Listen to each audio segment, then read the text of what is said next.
Hello বন্ধুরা, আসসালামু আলাইকুম। আজকে আমি তৈরি করে দেখাবো ভ্যানিলা ফ্লাওয়ার। এটা হচ্ছে সেই ভ্যানিলা ফ্লাওয়ার যে ভ্যানিলা ফ্লাওয়ার থেকে ভ্যানিলা এসেন্স বা ভ্যানিলা ফ্লেভার তৈরি হয়। তো চলুন দেখা যাক কিভাবে ফ্লাওয়ারটা তৈরি করি। এর জন্য আমার লাগবে ক্রেপ পেপার। আমি সাদা কালার ক্রেপ পেপার নিয়ে নিয়েছি, যার মাপ হচ্ছে 5 × 1.5 সেন্টিমিটার। এটাকে আমি একটা পেটাল শেপ আগেই তৈরি করে রেখেছিলাম। সেই পেটাল শেপ অনুযায়ী আমি ক্রেপ পেপারগুলো কেটে নেব।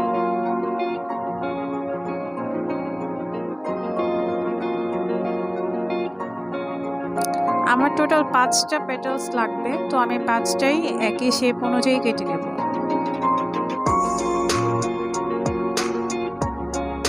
এখন আমার ফুলের ভিতরে এটার রেণুটা একটু বড়, তো আমার সেই রেণুটা তৈরি করব। রেণুটাও আমি আগে থেকে একটা পেটালস কেটে রেখেছি, তো এখন আমি এটা মাপ অনুযায়ী কেটে নেব।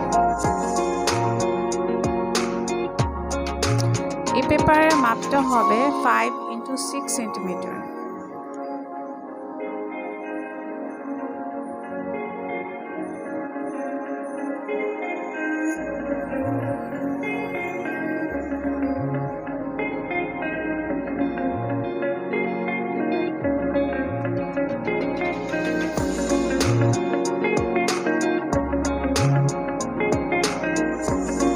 আমি এখন একটা গ্রিন কালার ক্রেপ পেপার নিয়ে নেব, যার মাপ হবে 5 × 7 সেন্টিমিটার। এটা দিয়ে আমি ফুলের যে পাতা, সেই পাতা তৈরি করব। একটা তার লাগবে আমার পাতা তৈরির জন্য, তো আমি আঠা দিয়ে তারটা সেট করে নেব পাতার বা পেপারটার মধ্যে।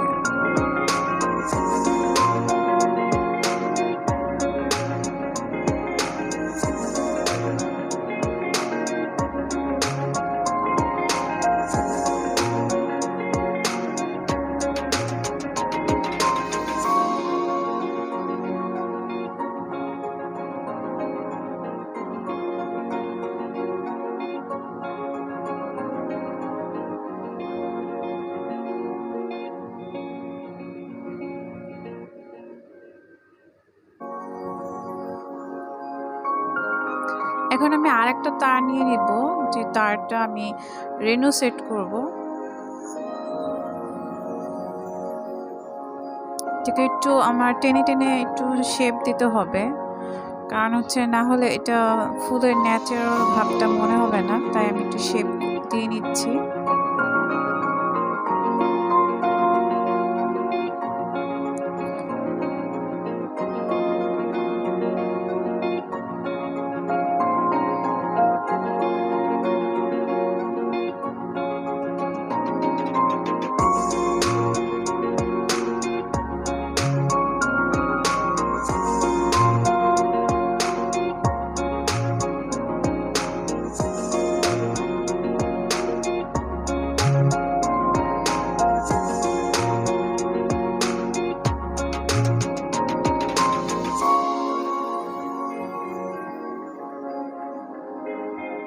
এখন আমি একটা গ্রিন কালার নিয়ে নিলাম, প্যাস্টেল কালার যেটা বা মোম রং যেটা। তো এখন আমি এটা ফুলের যে পেটালসগুলো কালার করে নেব। হালকা একটু গ্রিনি ভাব থাকবে, তাই আমি একটু গ্রিনি করে নিয়েছি।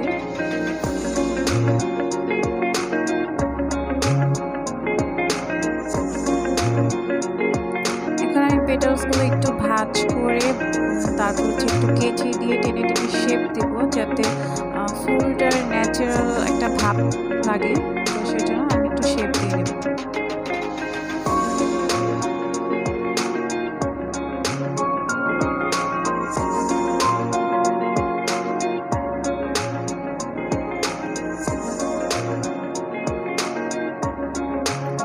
এখন আমি আঠা দিয়ে একে একে ফুলের পেটালসগুলো সেট করে নেব ফুলের রেণু যে তৈরি করেছিলাম সেই স্টিকটাতে।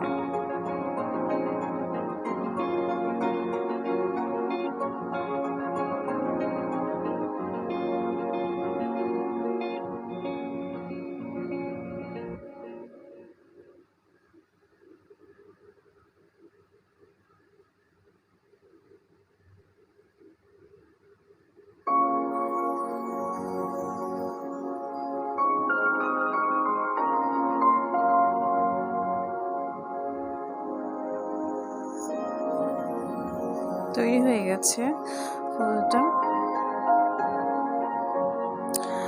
এখন আমি ফুলের যে পাতাটা রেডি করে রেখেছিলাম, এখন আমি পাতার শেপ কাটটা দিয়ে নিব।